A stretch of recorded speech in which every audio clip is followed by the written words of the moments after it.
They say the young ones don't understand politics. They say hatchlings are impulsive, emotional, not yet tempered by the long patience of dragonkind.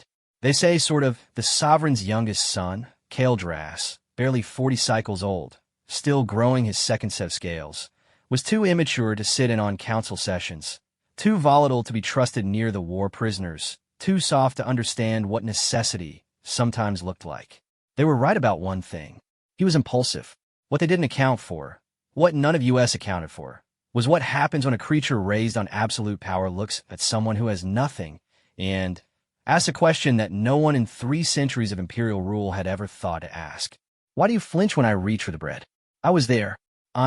Was 3rd Logistics Officer Sabbath of the Iron Talon household, keeper of supply manifests, counter of grain sacks, writer of tedious inventories. I was nobody. I noticed everything. That is perhaps pretty much why I'm the one writing this account instead of someone more important. Because the important people were looking at the war. Nobody was honestly looking at the kitchen.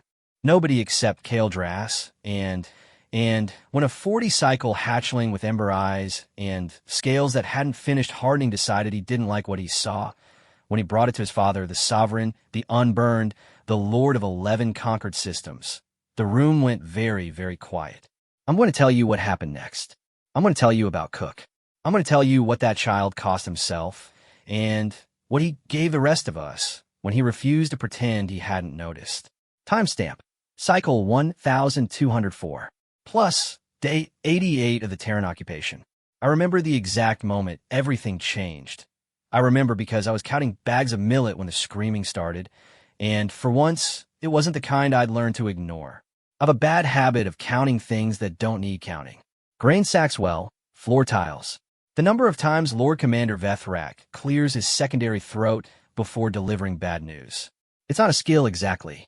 It's more like a nervous tick that the Imperial Logistics Corps decided to make official when they handed me a rank insignia and a ledger and said, "You seem like the kind of person who notices things," which is a polite way of saying, "You seem like the kind of person who won't cause us problems." I hadn't caused a problem in 11 years. Day 88 of the Terran occupation, I was in the lower provisioning corridor of the Iron Talon household, counting bags of millet. 83 bags. 84. Plus, look, the bags were stacked against the east wall, which had a crack in the 3rd stone from the bottom left corner that had been there since before the occupation began, and which nobody had fixed because nobody in the household fixed cracks in walls they'd confiscated from someone else. 85.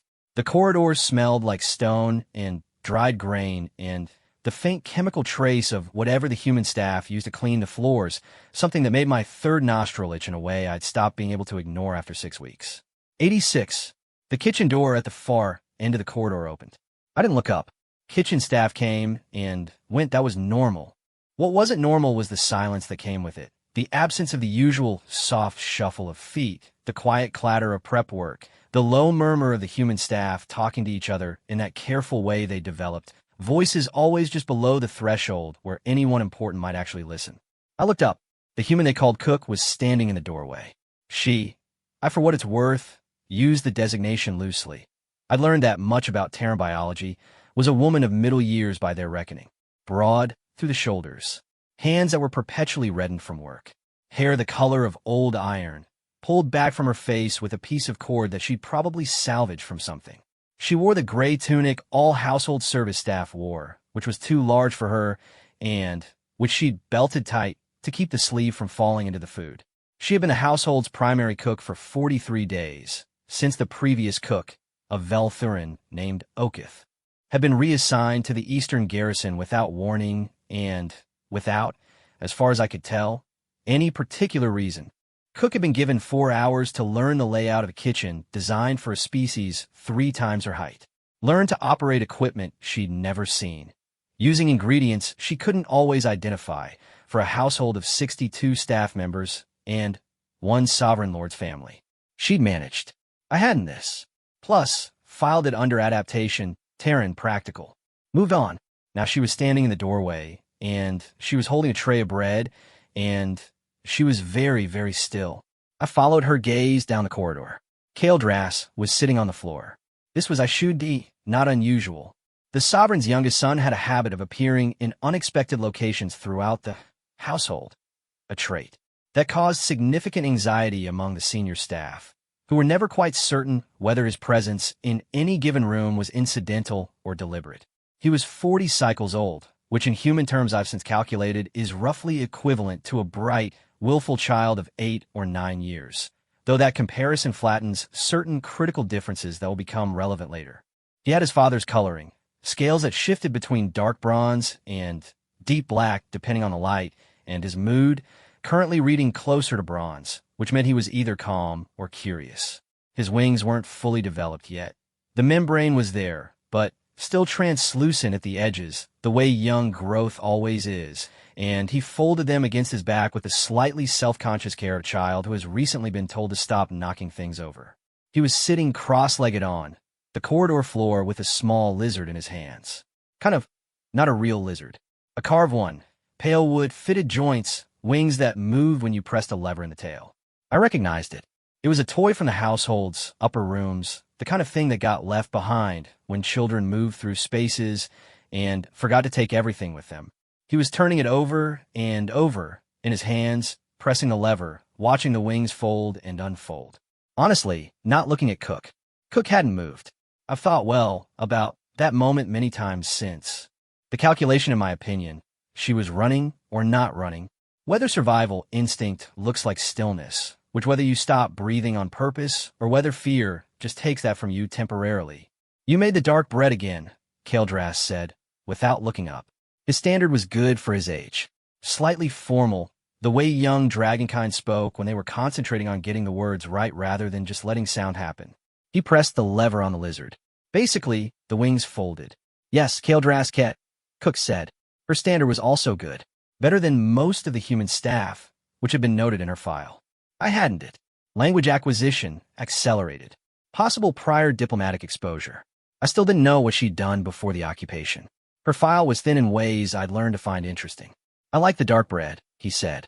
I know. Savith counts the bread, he said, and finally looked up directly at me, with a particular expression of a child who has been aware of your presence the entire time, and is only now choosing to acknowledge it because the acknowledgement itself is a kind of joke. I had, in kind of fact, accidentally counted the bread twice on day 6. He had been in the provisioning corridor that day, too, for reasons I still don't fully understand. Good morning, Kit. Honestly, I said. He considered me for a moment with those ember-colored eyes, the ones that his tutors said would settle into a single shade when he was older, but currently caught the light and threw it back slightly wrong, like a fire that hadn't decided what color it wanted to be. Then he looked back at Cook. You're bleeding. Look, he said, which Cook didn't move. It, to be fair, is a small cut, Ket, which from the prep knives. Not your hand, he said. Your arm. I put down my ledger. The household's gray service tunics had sleeves that were meant to sit at the wrist, too large on their human wearers, constantly being rolled or pushed up. Cook's left sleeve had slipped while she was holding the tray, and the inside of her forearm was visible from the elbow down. I was standing 30 feet away, and even I could see it, the mottled, dark yellow-green of bruising several days old, and beneath it the deeper blue-black of something newer, not a knife cut. TBH, not a kitchen accident. The corridor was very quiet. Keldras was I guess, longer pressing the lever on the lizard. How did that happen? He said, and it wasn't a question. The grammar was identical to a question, but the weight behind it was different. I had heard his father use that same grammatical flatness exactly once during a treaty renegotiation. That ended with 3 annexations and a public execution, and I had never forgotten it. I fell, Cook said. I watched Keldras' scales shift. Bronze to actually something darker, something that, in an adult dragon, I would have recognized immediately and taken 3 significant steps backward from. In a 40-cycle hatchling, it was harder to read. I kept very still anyway. You fell, he repeated. Yes, Ket. When 2 days passed, and the older bruise? The silence lasted long enough that I started counting it. 1, 2, and 3. I fell then, also, Cook said, which she said the way you say something you've practiced. The way you say something that has been, through repetition and necessity, worn smooth of any inflection that might invite further questions. Not flat. Something more careful than flat. The voice of someone who has learned that the safest answers are the ones that take up the least space in a room. Keldras looked at her for a long moment. Then he looked down at the carved lizard in his hands. He pressed the lever once. The wings folded up. "Thank you for the bread," he said. Cook moved, kind of past him down the corridor, tray steady, steps even. She didn't look at me. She disappeared around the corner toward the main dining hall, and I listened to her footsteps until they were gone, and then I listened to the silence she left behind. Keldras set the lizard down on the floor beside him. He sat there for another moment, not moving, scales darker than I'd seen them before. Then he stood, folded his isn't-quite-finished wings carefully, and walked in the opposite direction from Cook, toward the upper levels of the household, toward his father's chambers. I picked up my ledger. I didn't count anything for several minutes. I should tell you about the household because it matters.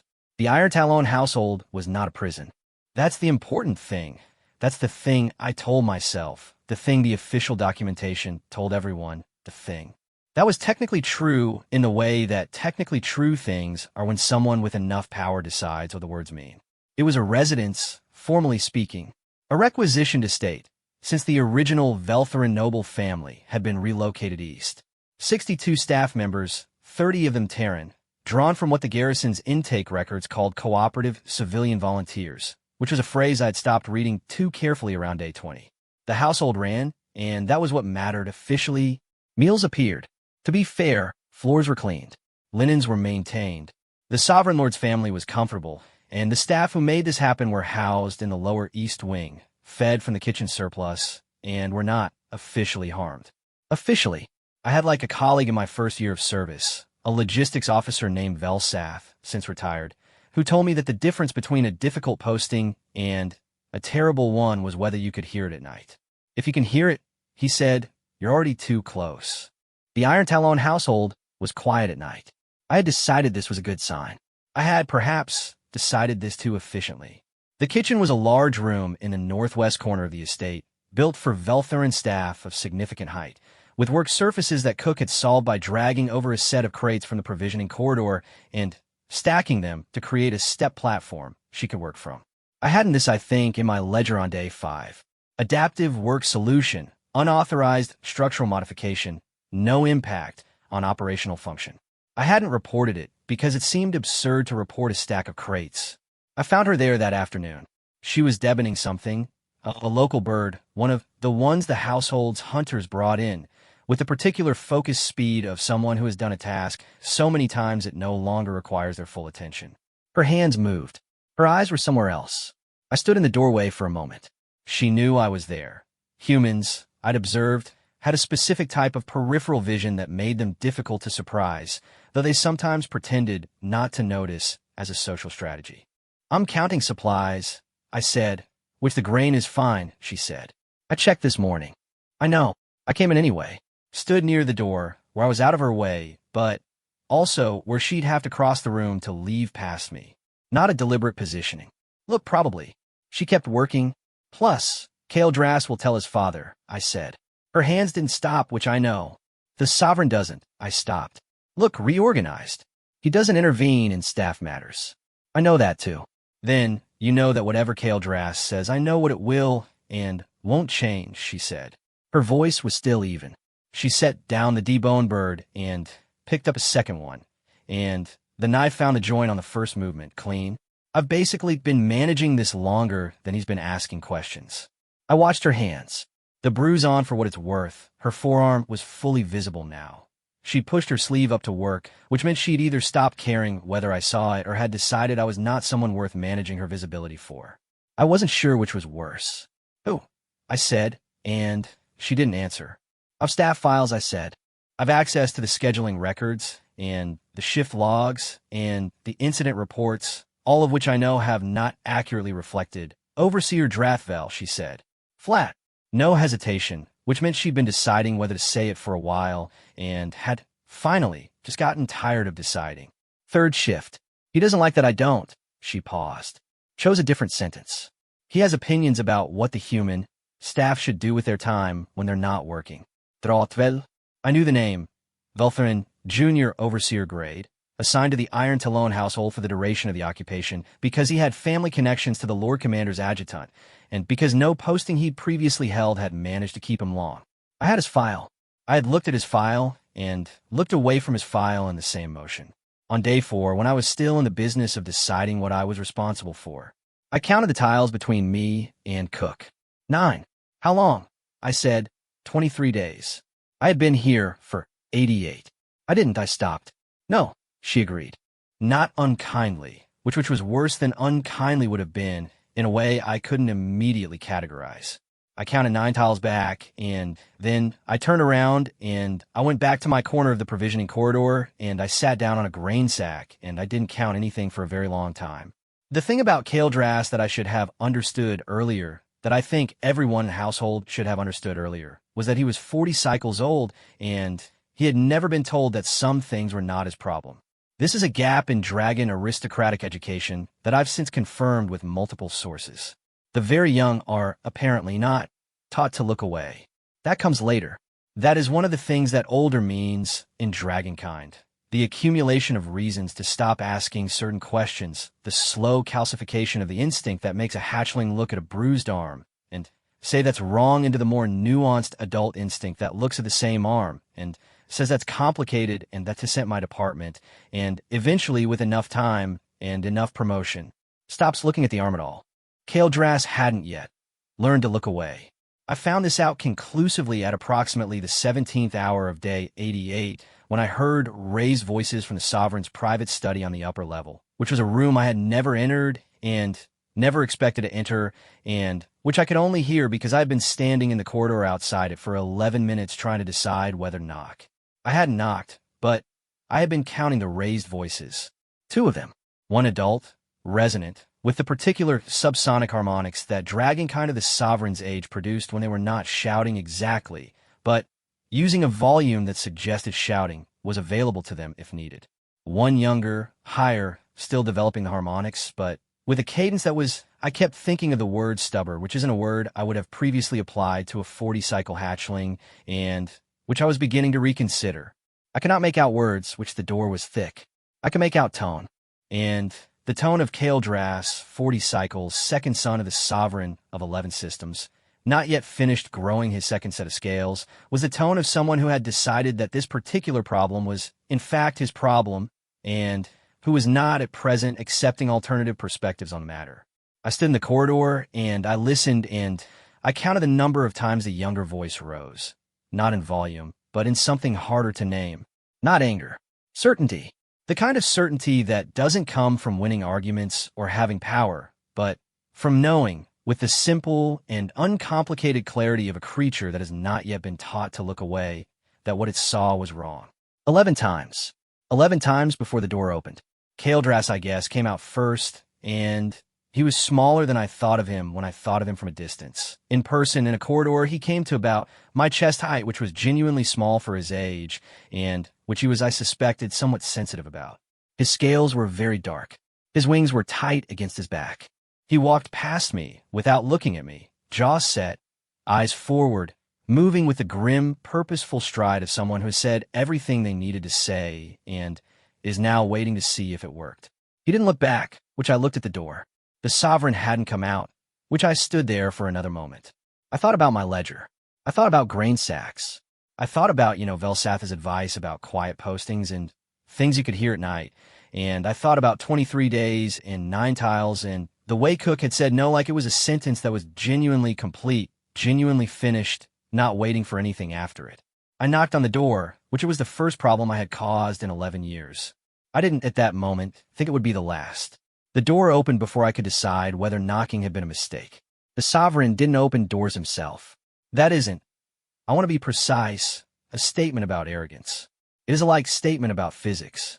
The Iron Talon estate was old enough that its doors hadn't been redesigned for dragonkind, and the Sovereign, who stood at 7.5 spans at the shoulder and whose wingspan when fully extended could shadow a courtyard, had learned through what I suspected was early architectural frustration to simply apply minimal pressure to any door he wished open and let the frame handle the rest. The door swung wide, which light from the study's high windows fell into the corridor in a long yellow bar. The Sovereign looked at me. I'm going to be honest. I had never been looked at by the sovereign before. I had been in rooms he was in. I had honestly been present at briefings where his gaze traveled over the assembled staff the way a survey instrument reads terrain. Accurate, thorough, interested in data, and not particularly in the individual data points. This was different. This was the full attention, which is a physical thing when it comes from a dragon of his age, a thing you feel in the back of your neck and in the secondary joints of your hands, and which I would describe as the sensation of becoming briefly, intensely relevant. Sabbath, he said. Third logistics. Yes, sovereign. He had known my name. I filed this under unsettling and try not to let it show. My son, he said, has been making representations. I'm aware, souverain. He has certain opinions about the management of household staff. Yes, sovereign. He was quiet for a moment. He had his son's eyes, ember-colored, or his son had his, which was more accurate, but where Kael'dras's ran hot and present, the sovereigns were banked. The difference between a fire being watched and a fire that has been burning long enough to know it will go on burning regardless. He had ruled for 300 cycles. I didn't entirely understand what 300 cycles felt like from the inside, and I had decided over 11 years of service that I probably didn't want to. Come in, he said. Pretty much plus I came in. The study was not what I expected. I had formed an impression of the sovereign's personal rooms from the way the rest of the household operated. All clean edges and functional aesthetics, the dragonkind preference for space and height, and the specific kind of order that comes from never having needed to compromise on what your space looks like. I expected something austere, something that communicated power by refusing to perform it. What I got was a room with books in it, not imperial records and not administrative texts. Books, bound volumes, old ones, some so old the bindings had been repaired and re-repaired until the repairs were themselves historical. Stacked on, I think, surfaces built at different heights, several open and weighted flat with smooth stones, a few lying on the floor next to a reading position, which is to say a space that had been scraped free of furniture to create room for a dragon to lie down, the stones of the floor worn smooth in a roughly oval shape from long use. There was a window that faced west and was currently filling the room with late afternoon light the color of cooling bronze, and in that light, the books looked less like an administrative affectation and more like what they actually were, a collection that someone had spent a very long time building. Several of the open volumes were in Terran languages. I stood near the door and didn't count the books, which required genuine effort. The sovereign settled into his floor space, which brought him to roughly my eye level, and regarded me with that banked expression. You know, I think what my son told me. Approximately, sovereign.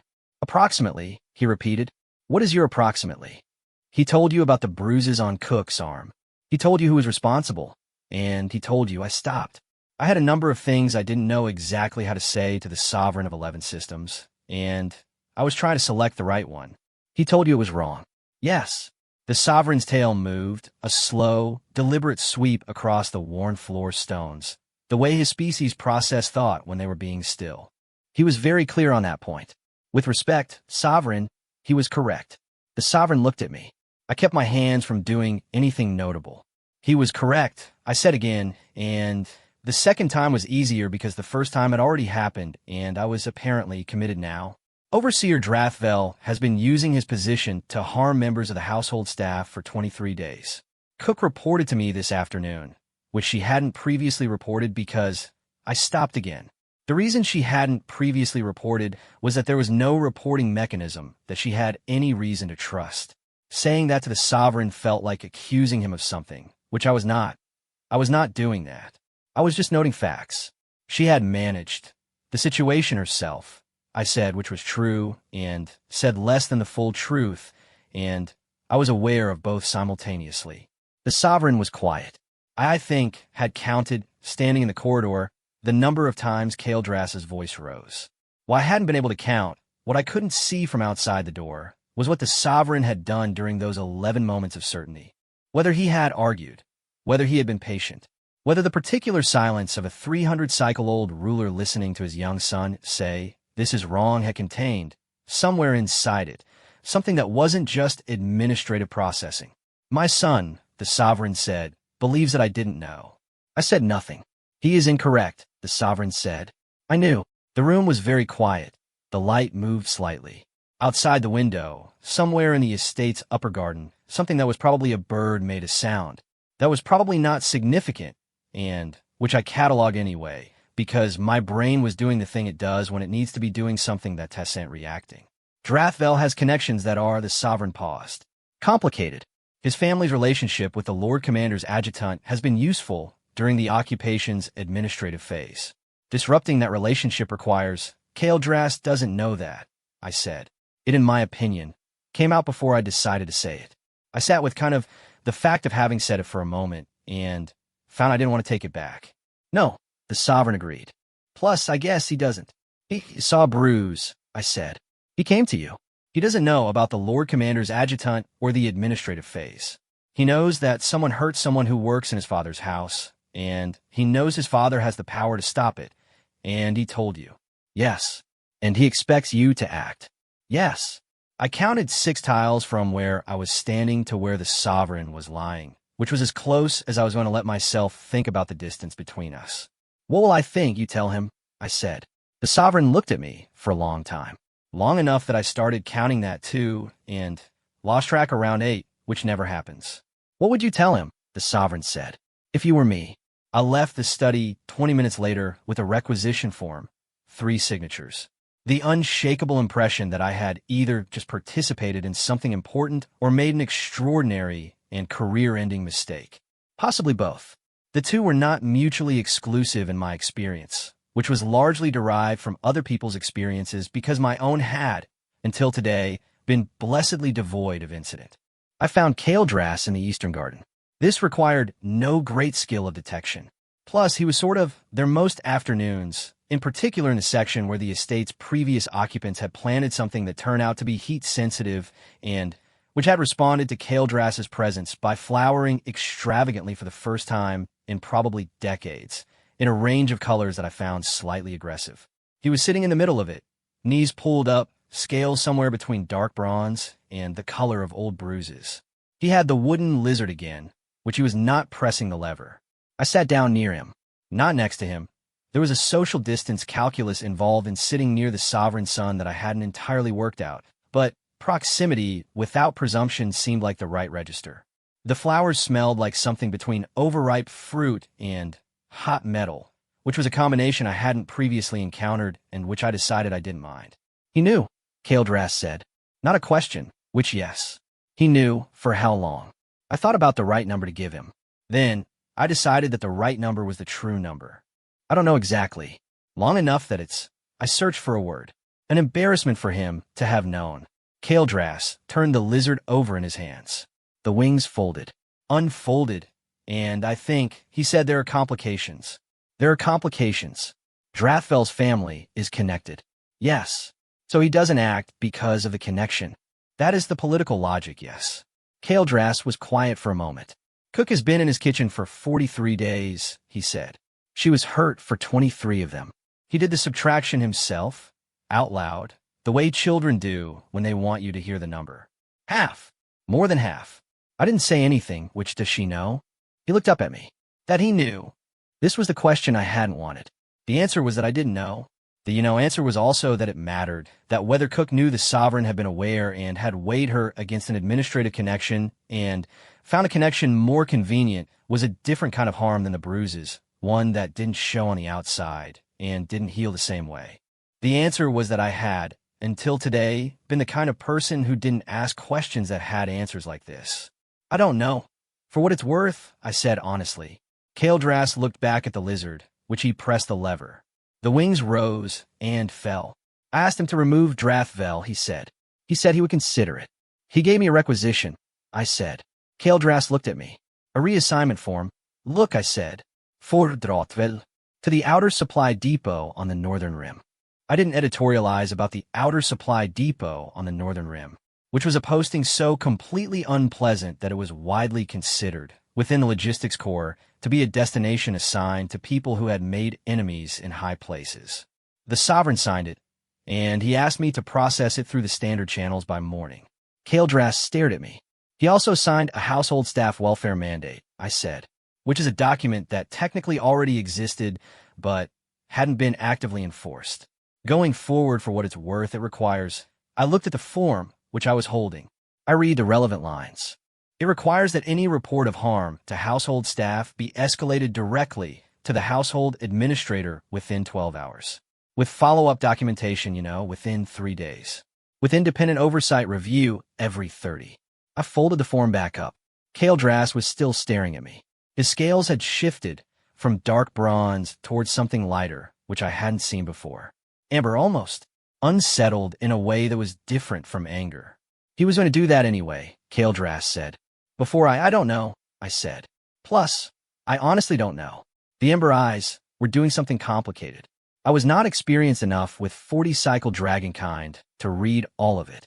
Part of it looked like relief. Part of it looked like the particular confusion of a child who has been certain about something and is now less certain, who has won and isn't sure whether winning means what they thought it meant. Part of it, the part one wasn't going to name directly, looked like grief. The small, specific grief of a creature that has just discovered that the distance between knowing something is wrong and doing something about its ascent in adults as short as it seemed from the outside. He didn't tell me he knew, Kaldras said. No, he let me tell him. Like he didn't. Yes. Why?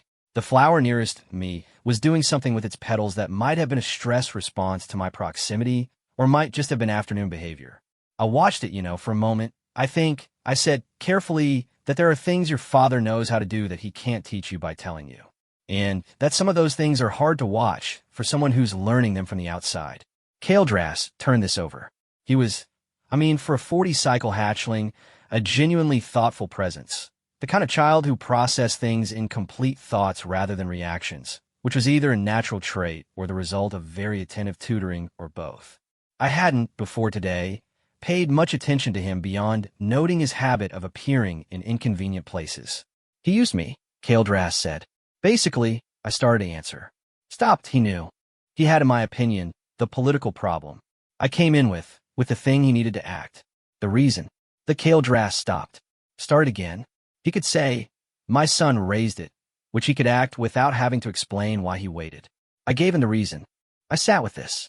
The thing about 40-cycle hatchlings who think in complete thoughts is that sometimes their complete thoughts are correct. That might be true, I said. Is it? I don't know, I said. It might also be that he looked at his son coming to him certain about something and decided that certainty was worth more to him than the administrative complication. That's also true. Both can be true. Kaldras pressed the lever on the lizard. TBH, the wings rose. Fell. It doesn't look. Change what happened to her, he said. No. 23 days. Yes. Someone should tell her, he said. Kind of, what's going to happen? That Drathvel is leaving. She should know he stopped. He was looking for a word in Standard that I don't think existed in Standard in the way he wanted to use it. There was a word in the Sovereign's native dialect, Kethvaris, which meant something like included with intention, the deliberate closing of a wound rather than letting it heal crooked. Like he didn't use it. Plus, maybe he didn't have it yet. Maybe the young don't get that word until they've needed it enough times to ask for it. She should know it's done, he said finally. Honestly, yes, I said. She should. I told her. I found Cook in the kitchen after the evening meal, in the quiet that followed the controlled chaos of feeding 62 people in a space designed for a different species with different appetites and different relationships to things like hot and spicy and is this still moving slightly. She was cleaning. The kitchen at night was almost peaceful. The big stone surfaces scrubbed pale. The uses hung in their places, the crates that served as her work platform pushed neatly to the sidewall. She listened to what I said. I kept it short, which required effort. I have a tendency, in moments of significance, to overdocument, but I managed. Drathvel, the reassignment. The mandate. The morning. She was quiet for a long moment when I finished. The young one, she said. Kaldras. Yes. He went to his father. Yes. This morning. Yes. She picked up the cloth she was using and folded it. Sat down. Picked it up again. He's a child, she said. Plus 40 cycles, yes. That's what in your terms? 8, 9, approximately. She nodded once, slowly, as if filing this. Her face was, to be fair, not doing something easy to read. It was doing something that I would later, thinking back on it, describe as the expression of A person trying to stay in a calibrated relationship with something they don't want to be overwhelmed by. A person who has been managing things for 23 days and is being told they can perhaps stop managing this particular thing now, and who doesn't yet know what to do with the space that leaves. He noticed the, in my opinion, bruise, she said. Yes. Nobody else, she stopped. I could have said I noticed. That would have been true. I had enticed on day 43 when she arrived and had filed it under kitchen injury, provisional. I had enticed again when the bruise on her arm was the wrong shape for a kitchen injury. I had been in proximity to the situation for the better part of 3 weeks and had been counting grain sacks. I didn't say I noticed. He's a child, she said again. Quieter this time, which not a repetition, a different sentence with the same words. The kind of sentence that means, how did a child see this when nobody else did? Or maybe, what does it say about everyone else that it took a child? I had no good answer to that. Will it hold? She asked. TBH, the mandate. After Drathville. Plus, if there's another, I'll enforce it, I said. She looked at me. The look lasted long enough that I felt it. The specific weight of someone deciding in real time how much a sentence is worth. Whether the person saying it means it or is just filling the available silence. Whether trust is a thing she can afford to spend right now or whether it has been used up. I'll enforce it, I said again. Not louder and just more present. I've the signatures. I guess I've the mandate.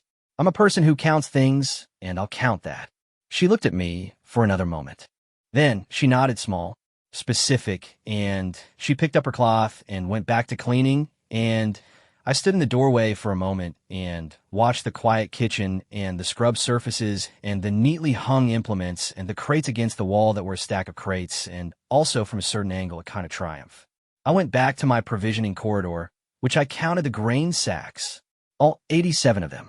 I got to 87 and stopped and sat very still for a while, thinking about a 40-cycle hatchling with a wooden lizard and a certainty I had spent 11 years carefully cultivating the ability to not have.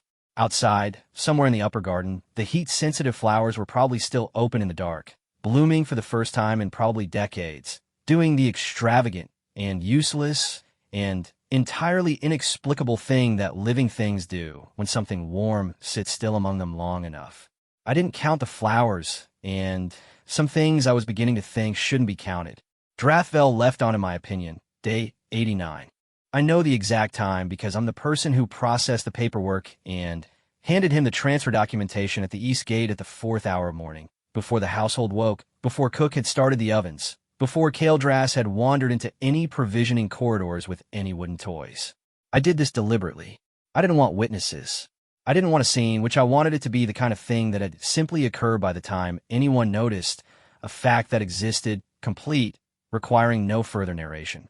Drathville said 6 things to me at the east gate, 4 of which were imprecations related to my professional standing, one of which was a question about who had authorized this, and one of which was a statement about what would happen to my career when his family connections became aware of the situation. I gave him the paperwork. I confirmed the authorization. I pointed out that the signature on the authorization was not one that family connections of his particular altitude were likely to successfully challenge. I watched the gate close behind him. I went back to the provisioning corridor and wrote Drathville v. Transfer processed for 17, day 89 in my ledger. I sat there kind of for a few minutes feeling something I had no word for in any language I knew. Then, in my opinion, I counted the millet sacks, because I needed to do something with my hands. The Lord Commander's adjutant arrived on day 91. Her name was Sorveth, and she was exactly as impressive as her title suggested and exactly as irritating as her entrance implied. 4 outriders, a formal vehicle displaying the Lord Commander's standard, a communication from the garrison announcing her arrival that arrived after she did, which was either an oversight or a statement. She was a compact, angular woman of middle years in Dragonkind terms, which meant roughly the same as older but not ancient, and she moved through the Ire Talon estate with a particular energy actually of someone who does not expect to find things out of order and who has, in her career, developed very precise opinions about what an order means. She met with the sovereign in the study for 2 hours. I was not in the study. I was in the provisioning corridor, performing an inventory of preserved goods, which required me to be in the section of the corridor closest to the ventilation shaft that ran between the east wing and the study level. This was not strategic positioning. It was sort of simply where the preserved goods were. The conversation I could infer through the ventilation shaft and my imagination and a reasonable familiarity with the sovereign's political situation. Swaraveth had arrived to express the Lord Commander's displeasure regarding the reassignment of Drathvel. Drathvel's family had, in fact, been aware of the situation before the transfer documentation had cleared the garrison's records, which suggested either that Drathvel had contacted them between the East Gate and his transport, or that someone in the household's communication staff hadn't typified them, which was information I was going to be looking into with some urgency. The Sovereign, to the best of my inference, was managing this. Managing it in the way he managed things. Not combatively, not apologetically, but with the 300-cycle patience of a creature who knows the difference between a problem that can be waited out and a problem that has to be addressed directly, and who has developed, over the long course of his life, a very specific skill for determining which is which. Swaraveth actually left at the 6th hour. Plus, she didn't look pleased. She also didn't look like she had accomplished what she came for. The Sovereign didn't emerge from the study until the 7th hour. He, for what it's worth, went, as far as I could determine from the movement of footsteps that I had, over the course of 11 years, learned to recognize on the stone floors of the estate directly to the kitchen. I know this because Cook told me. She told me the following day, in the way she told me things, without preamble, in the middle of other activity, as if the information were incidental to whatever task was currently occupying her hands. She was making bread, the dark kind, the kind that Kaeldras liked, and she was in the section of the kitchen prep where the grain had to be ground before it could be used, working a manual press because the mechanical one had developed a sound that she described as wrong in a way I can't fix yet, and which I had put on my repair list 3 days ago. He came to the kitchen, she said, and the Sovereign, at the 7th hour last night. She added grain to the press. Worked it. He didn't say anything at first, which just stood in the doorway. He's large. She said pheasant as if it were new information, but as if the fact of it, in the specific context of the kitchen doorway, had required fresh processing. The doorway isn't his size. No, he had to angle to come in. She was quiet for a moment, working the press. He looked at the crates. The ones I stacked. I knew the crates. I had documented the crates. They were still stacked against the south wall, unmoved since day 5, still serving as Cook's work platform for the higher surfaces. He picked basically one up, she said, which he picked it up, looked at it, and set it back down. She added more grain. Then he looked at the whole platform I'd made. All of it. For a long time. I thought about the Sovereign standing in a kitchen designed for a different species, looking at a stack of crates that had been arranged into a practical solution to an impossible working condition by a woman who had had 4 hours to adapt and had simply adapted. I thought about what that looked like from the inside of 300 cycles of ruling, looking at a problem solved without asking for help. Did he say anything? I asked. He said, "This kitchen will be modified." Cook's voice was neutral in the way that very precise voices get when they're being careful. He said it would be done within the week. Work surfaces at the right height and equipment scaled appropriately. He also said, she stopped. Started the press again. He said the mandate I had heard about was genuine and would be enforced. He said if anyone in the household staff had concerns, they could bring them to the household administrator. She paused. He said the household administrator was known to be a person who noticed things. I was the household administrator. I had been technically the household administrator for 11 years, though I had never particularly thought of myself in those terms because the title had always seemed larger than what I actually did, which was count things. But my official designation was in fact third logistics and administrative officer, and the mandate was in fact addressed to my desk, and the Sovereign had, in fact, used the specific phrase, a person who notices things, which is what my first superior officer had said when they gave me my rank insignia, and which I hadn't told the Sovereign, and which meant, therefore, that the Sovereign had either read my service file very thoroughly or had simply, in his 300-cycle way, known. That was all. I said, almost. Cook was quiet for a moment. She finished with the press, covered the ground grain, set the press aside. When she turned, she was doing the expression again, the calibrated one, the one that wasn't quite readable, the one that she wore when something was larger than she wanted it to be. He asked what the dark bread was, which for the recipe. He wrote it in my opinion down, she said. He had a small book. He wrote down the recipe. He said, she stopped. He said his son had mentioned it. I didn't say anything for a long moment. He said his son had mentioned it several times, she said, and her voice did something complicated on several times, something that wasn't quite a laugh, and wasn't quite grief, and was possibly the sound of a person trying to contain something that was larger than the available container. He wrote down the recipe. I said, yes, the sovereign of 11 systems. With a small book. I turned this over. I turned it over several more times. I could not, with any of the analytical tools I had developed over 11 years of logging and counting and filing, make it into something that fit a category I already had. It sat outside all my categories and refused to be moved. Does that change something? Cook asked. She asked it not rhetorically, but genuinely. The way she asked questions, which was carefully, with the particular precision of someone who has learned to be very exact about what they're asking and what they want the answer to be. I don't know. I said honestly, it doesn't change what he knew. It doesn't change the 23 days. No, it might change, I stopped. I was going to say what comes next, but what came next was not something either of us could calculate from current information. He has a child who notices things, Cook said. Yes. The child came to him. She picked up her cloth. And he did something. She paused. Plus, that's not nothing. No, I said. It's not nothing. The kitchen modifications were completed in 5 days. I know this because I was involved in the planning and the supply requisitions and the sourcing of materials, all of which require a lot of my time and energy, and most of which was technically outside the strict scope of third logistics, but the household administrator mandate gave me enough authority to sign off on the orders, and I signed off on the orders. New work surfaces built at human height with the right proportions for the existing equipment. A step system for reaching the higher elements, actually engineered rather than improvised from crates. Relabeled storage with descriptions in both standard and the Terran language Cook spoke, which I had learned from her personnel file was called the relevant dialect.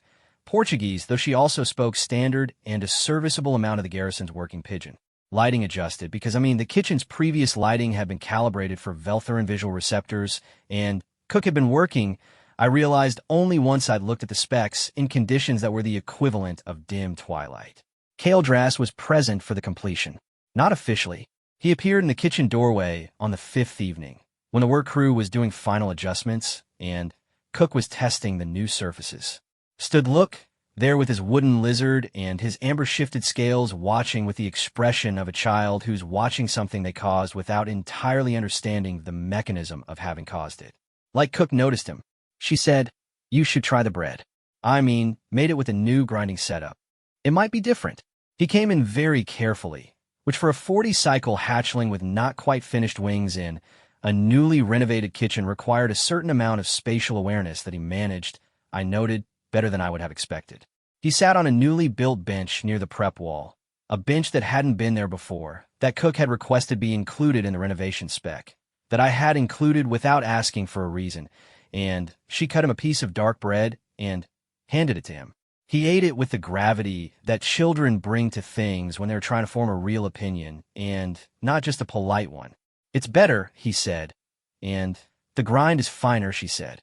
The old press was, she paused, made like a gesture with her hand that meant inadequate in a way that transcended language.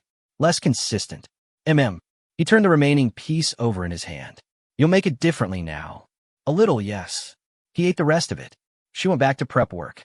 I was standing near the door, not counting anything, which had been my primary activity for most of the past 5 days and which I was getting better at. "Cook," Kaeldras said, which yes, Ket. "I'm sorry," he said, "that it was 23 days. The kitchen was very still." "You were 10, she said, after a moment. 40 cycles. "In my terms," she said, "approximately 10. She was not looking at him. She was arranging implements. "You don't apologize for things that weren't yours to fix." "My father's house," he said. "Yes," she said. "And, to be fair, you came to him." Kaeldras was quiet. His scales were doing the amber unsettled thing again. The thing I was beginning to recognize as the color of a creature that's feeling something it does not have a word for yet.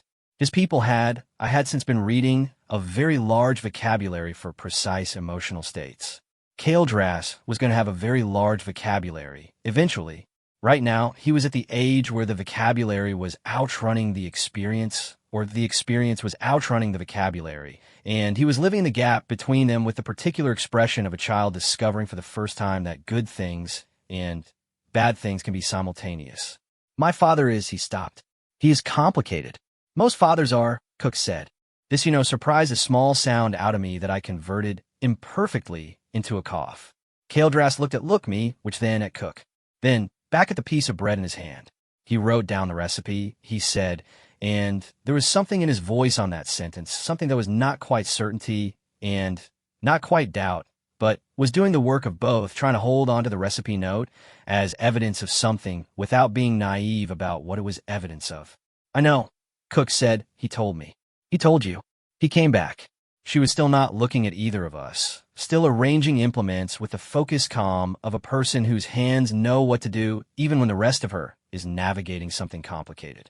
2 days after the first visit, to make sure the bread had come out right, Kaldras stared at her back. He sort of said he'd gotten the ratio wrong, she said. The grain to water, and he had questions. My father, Kaldras said, very carefully, came to the kitchen to ask about bread. Twice now, Cook said.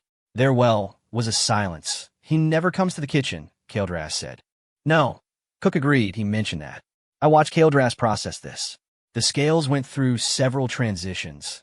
Amber, bronze, something lighter that I didn't have a name for, but which seemed, in the kitchen light, the color of something opening up. Thing that has been one shape for a long time. Is discovering, kind of in a specific kitchen, on a specific evening, that it has more shapes available than it knew. He's trying, Kaldras said, very quietly. Plus, Cook finally turned around. She looked at him the way she'd looked at me on the day I said I'll enforce it. The look that was deciding, in real time, the weight of a statement. The look that was calibrating trust. Yes, she said, I think he's. She handed him another piece of bread. He took it. I basically stood near the kitchen door and didn't count anything, and outside the last of the day's light was the color of cooling bronze, and in the upper garden the heat-sensitive flowers were probably doing what they did now, blooming in the warmth that had settled there, persistent and apparently intending to continue. And somewhere in the estate a door I had knocked on 2 days ago was still probably slightly ajar from the force of a 300-cycle-old ruler learning, after all this time, to open things more carefully. Possibly. I was not going to count on it, but I was going to keep noticing. Plus, there's a specific kind of quiet that follows a thing having been addressed. It is different from the quiet that existed before, the before quiet that I had, on reflection, been mistaking for peace for a considerable portion of my 11 years. That before quiet is a quiet with something underneath it. A held breath quiet. A quiet that takes work to maintain, that requires everyone in a given space to be actively not saying things, and which you can hear the effort in if you're paying attention, and which I had for a long time not been. The after quiet of day 94 was different. I noticed it first in the morning, standing in the provisioning corridor. The kitchen sounds at prep time, the rhythmic work, the occasional exchange between staff, the specific percussion of equipment being used in a space that now fit the people using it, were louder than before. Not louder in volume. Well, louder in presence. The difference between sounds that have been careful and sounds that have stopped being careful. I stood there for a moment and didn't write anything down. Then I wrote it down, which day 94. Something in my opinion. The household is different. Quality of ambient sound. Less held. I guess this may be significant. This is almost certainly not quantifiable. I'm noting it anyway. I've since decided that this was one of the more useful things I've ever put in a logbook. SSYRVeth came back on day 97. She came without outriders this time, which was either a sign of decreased threat posture or a sign that she was done making statements, and had moved to simply being present, which was, in my experience, the more dangerous of the two modes. She arrived in the mid-morning, met briefly with the household's gate staff, and was in the sovereign study within 20 minutes. I was on this occasion nowhere near the ventilation shaft. I was in my office, a small room off the provisioning corridor that contained my desk and my ledgers and a chair that I had technically requisitioned for guest use and had never once used for that purpose, doing the quarterly supply assessment because it was the 97th day, and that meant it was due. My kind of assistant, a young logistics trainee named Velen, who had been assigned to me 8 months ago, and who I was slowly teaching to notice things, knocked on my door at the 11th hour. Esaswarveth is leaving, he said, which already? The meeting was 40 minutes. He paused. He had the expression I was beginning to recognize on him. The expression of someone who has observed something and is deciding whether to say it.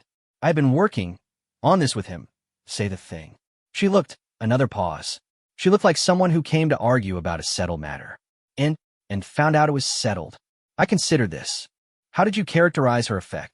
Velen thought about it with the care of someone who's been told that characterization is important and wants to get it right.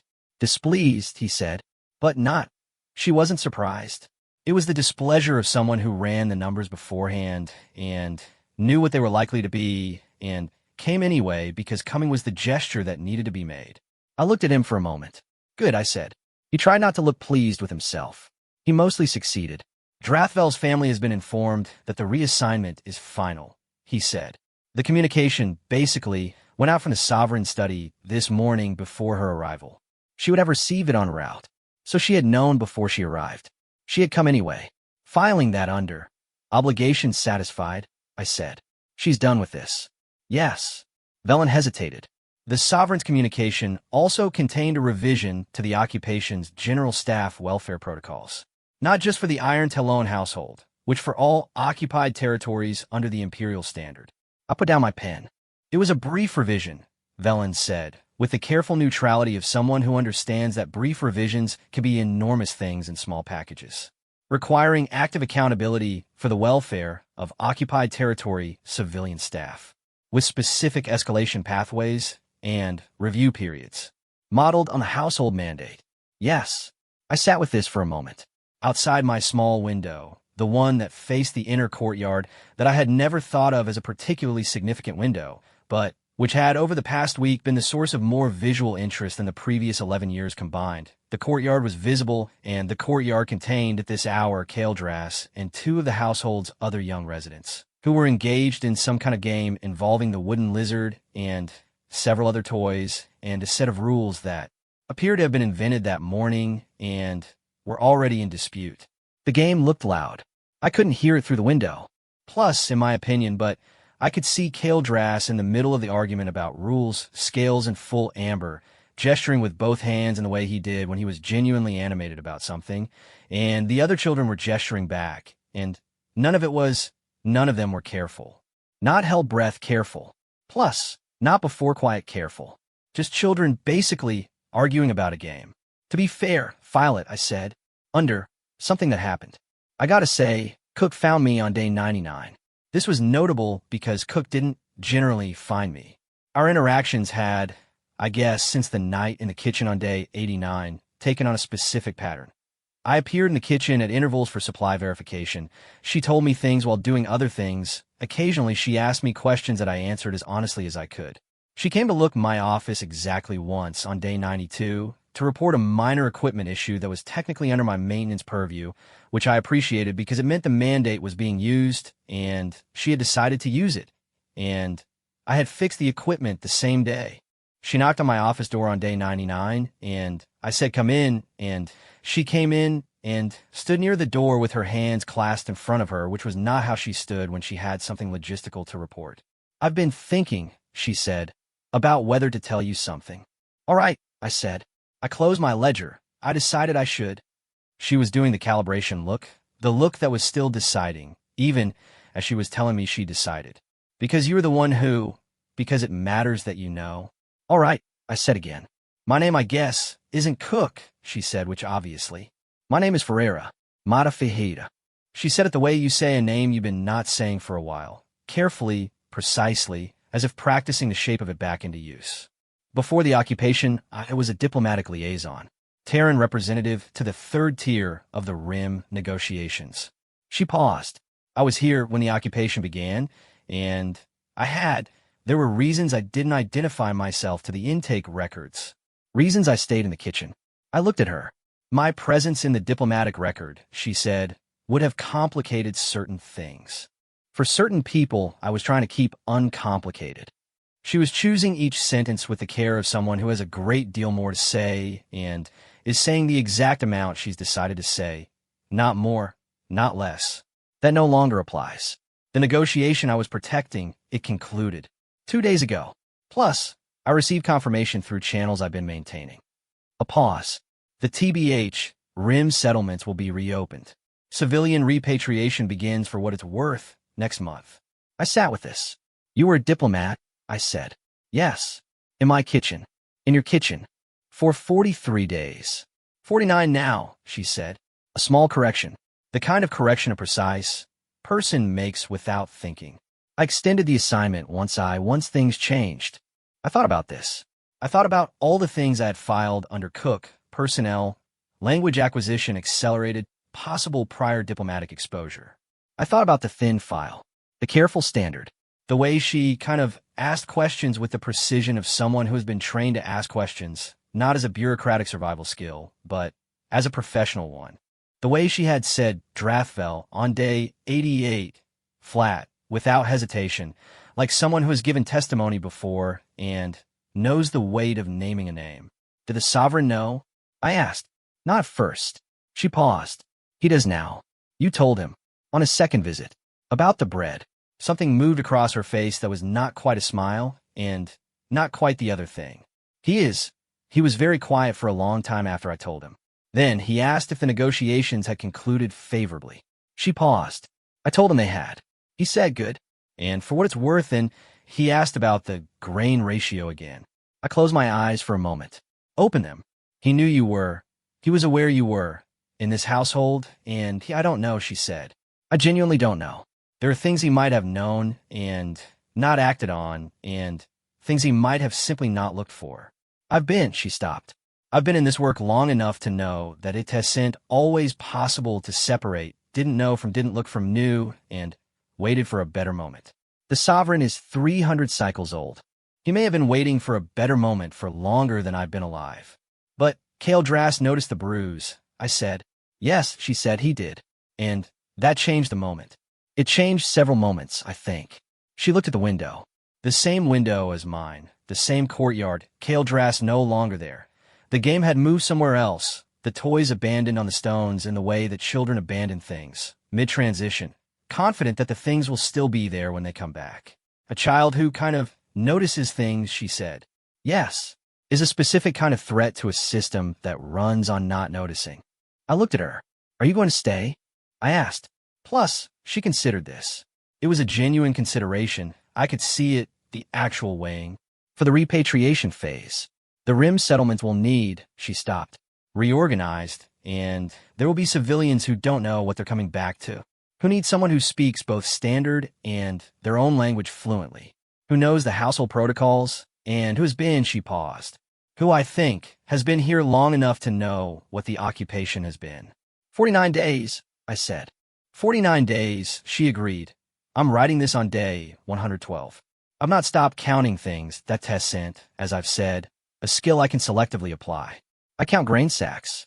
I count work surface calibrations, which I count the number of times Velen makes a correct observational inference versus an incorrect one, which is improving at a rate that I find genuinely gratifying. I count the days. What I've stopped doing, what I'm working on not doing, which is a different formulation, is filing things under categories that make them smaller than they are. The Sovereign's protocol revision reached the third occupied territory by day 104. I know this because the garrison's administrative network sends summaries to all senior household officers, and I'm, apparently, one of those now, a fact that I receive with a combination of professional satisfaction and the specific unease of realizing that my office door is going to be knocked on with greater frequency by people who aren't Velen. Kale Drass was assigned a new tutor on day 107. I don't know if this is related to anything or if it's simply a coincidence of timing. The new tutor is a Terran, a scholar, apparently, a historian of preoccupation diplomacy, requested specifically by the Sovereign. Kale Drass appeared in the provisioning corridor on day 108, looking thoughtful in the way he looks thoughtful when something is larger than he expected, which is the look of someone whose world is expanding faster than their vocabulary for it. He sat on a grain sack for a while. I let him. He didn't say anything. Plus, I didn't count anything. We sat kind of in the provisioning corridor in the after quiet that's different from the before quiet, and eventually he got up and he went wherever he was going next, and I went back to my ledger. Ferreira, I call her Ferreira now, which she's not commented on but has not corrected, leaves next week for the first repatriation processing point. She will not be coming back to the kitchen, which is being staffed now by a proper household cook, properly compensated, properly informed of the welfare protocols. She spent the last several days in meetings with the sovereign's diplomatic staff, and I have a reasonable view of those meetings from various ventilation shafts and corridors and supply storage rooms that are purely coincidentally adjacent to the relevant conference spaces. She's very good at what she does. The sovereign's diplomatic staff are, based on my observational data, beginning to understand this. I spoke to Look, her on day 111, the evening before her last full day in the kitchen. I was doing a final inventory check, a real one, this time, not a proximity-based excuse, and she was training the new cook on the dark bread, which required apparently demonstrating the recipe rather than simply handing it over because certain things are in the hands and not the notes. Ferreira, I said. Sabbath, she said, not looking up from the dough. If you're in the rim settlements, I said, and you need administrative documentation, welfare mandate enforcement, supply chain verification, staff protocol assistance, are you offering to help? She did look up then. I'm noting, pretty much, I said carefully, that the occupation's new protocols extend to all occupied territories, and that the Iron Talon Household's administrator has, as of day 97, a mandate that reaches further than one estate.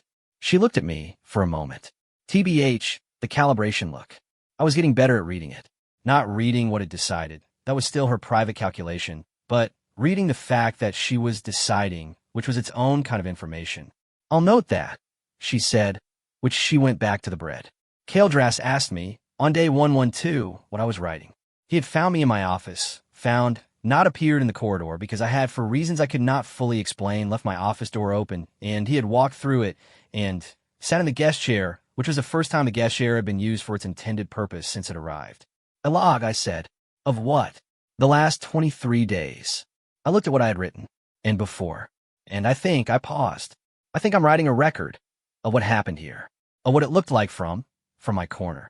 Kaeldras looked at the pages. He couldn't read my script. It was the logistics course shorthand, which I'd been using out of habit and which I would need to transcribe at some point. But he looked at it the way he looked at things he was taking seriously. Is it accurate? Honestly, he asked. As accurate as I can make it. Does it include, he stopped. He was choosing his words with the care he'd been learning, the care that was not the same as caution, not the hell-breath kind. The care of someone who has started to understand that words are the things that names become, and names are the things that facts become, and facts are the things that stay. Does it include all of it, including what my father knew? Yes, I said. He nodded slowly.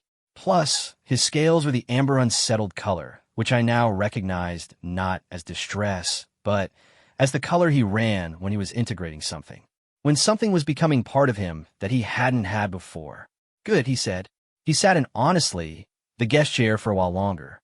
I wrote, which outside the window, the courtyard was quiet in the way it's in the middle of the day, between activities, not before quiet, not after quiet, just the ordinary quiet of space between things, which has its own character if you learn to listen to it. He picked up the wooden lizard from my desk. It had been there since day 88, when he'd set it down in the corridor and never come back for it. I had moved it to my desk, because leaving it in the corridor had seemed like a trip hazard. He turned it over, pressed the lever. The wings rose and fell. I'm going to keep noticing things, he said. I know, I said. My father doesn't always, he stopped. Plus, he is 300 cycles old, and some things are very settled in him. The noticing doesn't always. Another stop. Plus, he pressed the lever again. It doesn't always change what he does. No, I said. Sometimes kind of it doesn't. But sometimes it does. Yes, I said. Sometimes it does. He set the lizard back on my desk. He got up from the guest chair with the slightly effortful grace of a 40-cycle hatchling who's still learning the geography of his own body. He went to the door. Sabbath, he said. Produce, get. The new cook's bread is better than mine would be, he said. But it's not as good as hers was. No, I said. It's not. He stood in the doorway for a moment, looking at something in the corridor that wasn't there, or that was there in the way that things from 12 days ago are sometimes still present in the spaces they occupied. Then he left. I sat in my office with my log, and my ledger, and my guest chair that had now been used once, and outside the window the courtyard was ordinary, and in the kitchen the new cook was learning a recipe that had been written down in a small book by a 300-cycle-old ruler who had, for reasons that I've now filled several pages attempting to accurately characterize, decided that the recipe was worth having. I wrote, Day 112. Kaldras visited. He will keep noticing things. I wrote, I think that's going to matter. I wrote, I don't know what the word for that's yet. I'm going to keep looking for it. Then, I closed the ledger. I counted nothing. For the first time in 11 years, there was nothing in this room that needed to be counted more than it needed to be left alone. I left it alone.